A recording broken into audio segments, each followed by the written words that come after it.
Hello, everyone. My name is Emma, and this is my minority experience. I want to give preface to this that I will be mentioning school shootings, and I just like to give a warning about that just in case that can be triggering to anybody else, but it's not about anything crazy. It's just telling people I'm from Oxford for the very first time at college, and you'll kind of see how it goes throughout this project. All right, so to give some background of the story, the setting is in SBE 126, actually. It is my freshman year in a large group, so it's that classic first day of college classes routine of what's your major, where are you from, what's your name, all that good stuff. And it was in front of the whole class, of course. And it is my first day of college classes. I think that's really important to say. And it was my very first college class. So it was 11 a.m. on a Monday, that very first Monday of school of my whole college experience. So you'll kind of see how it kind of impacted my outlook on college for a little bit. All right, getting into it. The minority identity in this presentation or my experience was I'm a school shooting survivor, and everyone else is, I say this with quotations because I hate the word normal because I really don't think there was a good definition of normal, and I hate using it, especially as a special education major, but normal people in the situation, meaning they most likely never have survived a school shooting, just based on their reactions and stuff, but I don't want to say never because I don't know that for sure, but I'm assuming they've probably never had to. But anyway, so my observations before going to class, I was really excited for the first day of classes. Of course, a little bit nervous. It's those freshman nerves and starting a new chapter. But after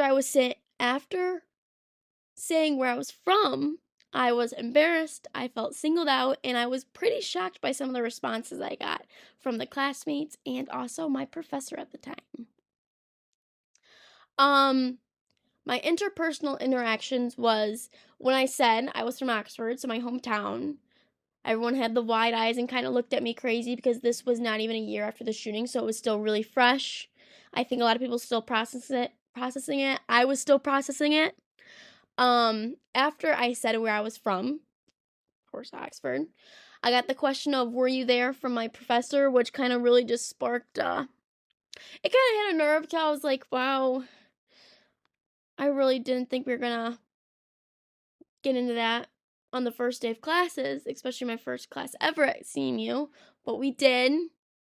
And then another thing that really took me by surprise and made me kind of take a step back was a classmate during her turn felt the need to look at me in front of everyone and say, I understand how you feel because my dad was taking photos of the crime scene, so I understand what you're going through.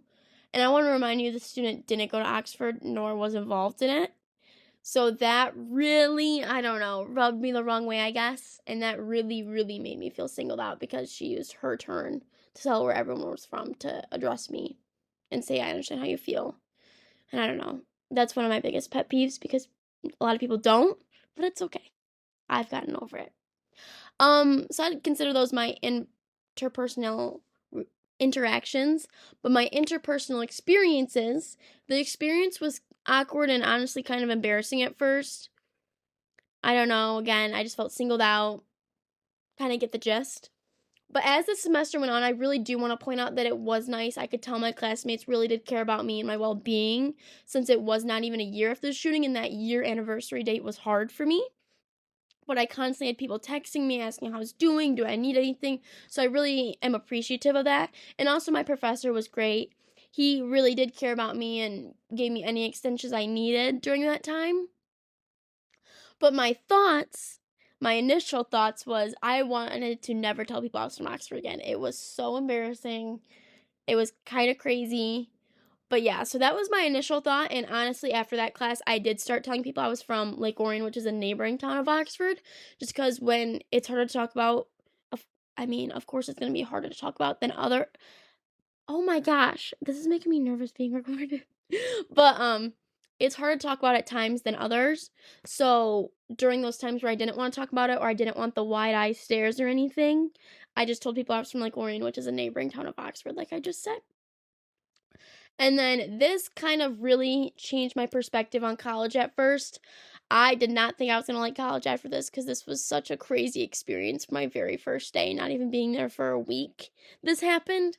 So it really did change my outlook, but don't worry, that outlook has changed now. I love CMU and would literally change nothing about it. So I'm really grateful for that. And I've met some pretty awesome people here. How I'm going to relate this back to teaching and school. There's a couple different ways I think I could relate it back, but the main three ways that really come to mind is understanding that there's a time and place to address deeper topics with students. Of course, if a student mentions something to you, asking them in front of the whole class probably isn't the best scenario, and I've experienced that scenario, so I would never want to do that to one of my students, and I really don't want to make them feel the way I felt that day. I also think that goes hand in hand with creating a welcoming environment, creating an environment that my students feel comfortable sharing this kind of information about, because I really only shared my experiences deeper with professors I felt comfortable with, friends I felt comfortable with. So allowing that environment to be made in my classroom, I would just feel like that would benefit so many more students. And I know it would have benefited me, like my younger self. So yeah. And then again, allowing my students to feel safe to talk about deeper things within my classroom. They don't have to keep it bundled in. I'm here to talk to them. But yeah, those are kind of the real ways I would relate this back to school and teaching. It's that main bullet point of there is a time and place to address deeper topics, and it is never in front of a class. And I never want to put a student in the situation I was in. And honestly, as like education professionals, I think it's important to realize that we're always not going to know what's going on at home. So, taking a step back and realizing that hey, I might not know what's going on in this student's life, but I can ask them if they're okay and do everything I can, and that welcoming environment can already do so much for that kid. So, I think this experience really just opened my eyes to feeling uncomfortable in a classroom, feeling uncomfortable in front of a group of people. And I know, like, I would never, even before this experience, I would never want to make one of my students feel that way. But especially now being in this experience, oh my gosh, I would never want to make my students feel this way.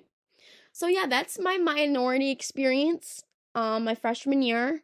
But that's really the one that jumped out to me when reading the guidelines of this project.